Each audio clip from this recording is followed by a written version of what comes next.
Hello, welcome to Sabbath School with Branch Davidians. I'm Ed. My wife Mary is away this week. We're excited you're joining us today. We present or expound on a principle or belief related to the SDA Sabbath School Quarterly each week. This quarter is entitled Three Cosmic Messages. This week's study is entitled Satan's Final Deceptions. It discusses false doctrines symbolized as the wine of Babylon. Thursday's lesson reads an excerpt from Ellen White. Quote, "What is that wine? Her false doctrines. She has given to the world a false Sabbath instead of the Sabbath of the fourth commandment, and has repeated the falsehood that Satan first told to Eve in Eden. The natural immortality of the soul." Close quote, Ellen White, Let the Trumpet Give a Certain Sound, Advent Review and Sabbath Herald, December 6, 1892. In a recent study this quarter, we looked at the Sabbath. See our study, What Does It Mean to Keep the Sabbath Holy?, linked in the description. This week, we will look at the belief in the natural immortality of the soul. The lesson for Friday reads, quote, "In the Old Testament, the spirits of the dead played a major part in Babylonian religion. The Babylonians had a strong belief in the doctrine of the immortality of the soul. They believed at death, the soul entered the spirit world. The concept of the immortal soul is foreign to the teachings of Scripture. The Jewish Encyclopedia clearly identifies the origin of the false idea of the immortality of the soul. The belief that the soul continues its existence after the dissolution of the body is nowhere expressly taught in Holy Scripture. The belief in the immortality of the soul came to the Jews from contact with Greek thought and chiefly through the philosophy of Plato, its principal exponent, who was led to it through Orphic and Eleusinian mysteries in which Babylonian and Egyptian views were strangely blended. Kaufman Kohler, Immortality of the Soul, 1906, close quote, and that's from Sabbath School Quarterly Lesson, Friday, June 2nd, 2023. It is true that the belief that the soul continues its existence after the dissolution of the body is nowhere expressly taught in Holy Scripture. But even though Scripture does not teach that the soul continues its existence after the dissolution of the body, does Scripture teach that there is a separate entity in the body called a soul that exists while the body is alive? In other words, does Scripture teach that the living human is made of two substances, a material body and an immaterial soul? The immaterial soul being ultimately responsible for human consciousness. Do living humans have a thinking part that is separate from the physical body? To answer this, we're going to look at how the Scripture authors use the word often translated as soul in order to learn what they meant by it. Did they use the word in any way that is similar to our definition of the word soul today, which is that it is an immaterial part of man that is responsible for human consciousness? But before we get into what the Scriptures say on this, let's read something the SDA pioneer Uriah Smith had to say. This is in the Review and Herald, January 7, 1873. Uriah Smith wrote, quote, "We are accused of ridiculing the idea of spiritual beings or spiritual existence. We do not. What we ridicule is the idea of an immaterial, intangible, indivisible, indefinable, impersonal, sublimated non-entity, which has intelligence without any organs of mind, and can act without any bodily members. No reference to any such thing can be found in all the Bible, and all efforts to form a conception of it end only in the blankest vacuity." Close quote, Uriah Smith, Review and Herald, January 7, 1873, page 31. So Uriah Smith didn't leave us wondering what he thought about the idea of man having an immaterial intelligence. Not only did he say that the Bible never references the idea, but that reason cannot even conceive of such an entity that can think without any organs. The writings of the SDA pioneers were very clear that anything that is not composed of matter cannot be conceived of by the faculty of reason. This is because, as we have covered in the recent study, Is God Beyond Time and Space, linked in the description, the SDA pioneers believed everything is material. In other words, they were materialists, and they wrote in favor of materialism and against immaterialism very plainly. They regarded immateriality as nothingness, and nothingness cannot be conceived of. The scripture authors were also materialists, though of course they didn't express their views in modern terms like materialism and immaterialism. Likewise, the SDA pioneers often mixed their positive statements in favor of materialism with statements overtly rejecting the existence of immateriality. Ancient scripture, on the other hand, expresses materialistic views without even mentioning the idea of immateriality. This may come as a surprise to some, since we're used to reading words like soul in the Bible. But the reason why people assume the word soul in the Bible means the immaterial thinking part of a human is mainly because that is what the word has come to be understood to mean today. But did the scripture authors have this in mind when they used the word soul, which in Hebrew is nefesh? A good way to tell is by looking at the context of the places where the word nefesh is used. So let's do that.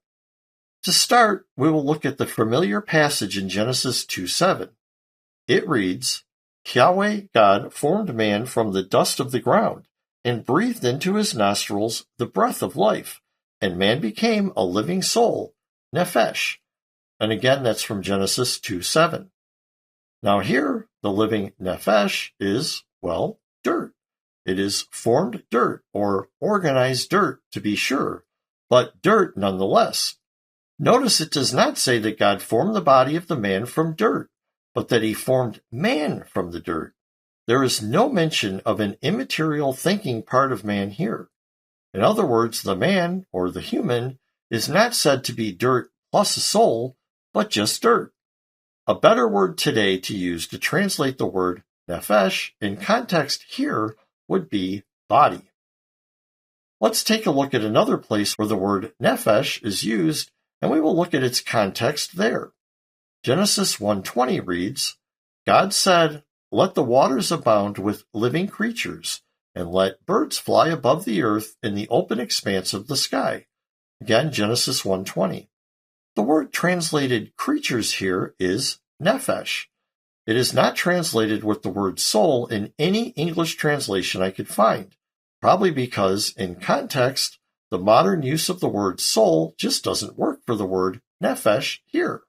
The waters are obviously not abounding with living immaterial souls, as we commonly think of when we hear the word soul today. No, they are abounding with fish and crabs and whatever else lives in the waters. Nefesh here refers to sea animals. Now let's look at Numbers 6:6. All the days that he separates himself to Yahweh, he shall not go near a dead body, nefesh. That's Numbers 6:6. Now here the word nefesh is not translated soul, but body. Again, I couldn't find any English translation that translated nefesh as soul here. Obviously because if by soul we mean the immortal, never-dying part of a human that is separate from his physical body, well, we have a problem, because the nefesh is dead here in Numbers 6:6. The idea that a nefesh is the immaterial part of a twofold being is just not found in Scripture. Again, most people just take the modern meaning of the word soul and retroject this idea back into the ancient Scriptures, and by virtue of the modern meaning of the word soul, think that this is proof that the ancient writers were dualists, teaching that humans have a material body and an immaterial soul, whether that immaterial soul is immortal or not. Interestingly, we can know that even before the word nefesh was used to mean body of some sort, man or beast, dead or alive, it was used to mean throat, as we will show. Obviously, there is nothing about the throat that has associated with it the idea of an immaterial, intelligent part of man without any organs or bodily components, the way we usually think of when we hear the word soul. Psalm 105:18 reads, They bruised his feet with shackles. His neck, nefesh, was locked in irons. Again, that's Psalm 105:18. So the word neck here is nefesh. It could also be translated throat. Obviously, you can't put iron bands around an immaterial entity.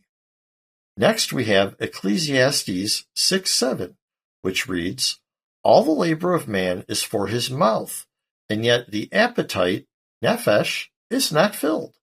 Again, Ecclesiastes 6:7. Appetite here is nefesh. Again, this would be more literally translated throat. A nefesh, in context here, could not mean immaterial soul because immaterial souls can't be filled with food. Now, interestingly, the Lexham English Bible translates nefesh as throat in Isaiah 32:6. It reads, "For a fool speaks folly, and his mind does iniquity.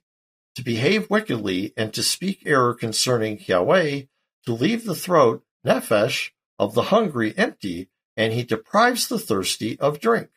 Isaiah 32:6. Again, this translation of nefesh as throat makes better sense here than soul for the reason we have already mentioned for Ecclesiastes. That is, nefesh is used in context of having food put into it. The nefesh in these types of contexts reveals that these ancient authors did not have anything immaterial in mind when they used the word nefesh.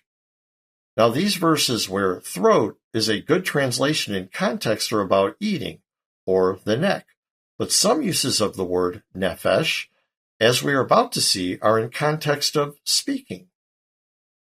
Here in 1 Samuel 20, verse 4, it reads, "Then Jonathan said to David, 'Whatever your soul desires, I will even do it for you.'" Again, that's 1 Samuel 24. The word translated soul here is nefesh, and the word translated desires is the word for to say, as in to speak.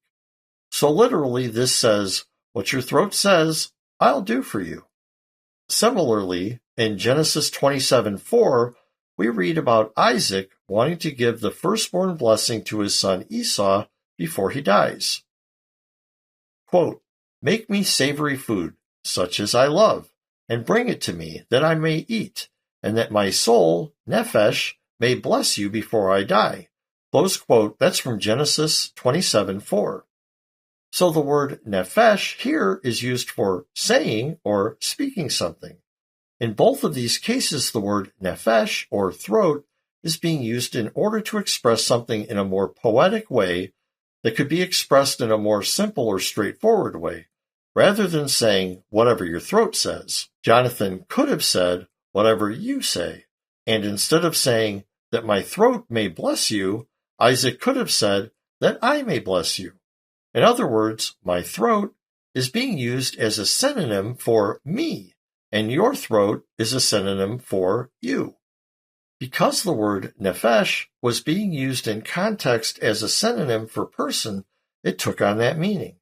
It started out meaning throat, and then its range of meaning was extended to include person. And to the ancient Israelite materialists, the whole person was the body. It wasn't the body plus something. That idea that the nefesh is an immaterial part of someone is something you would have to insert into all of these verses we just read. It is just not there.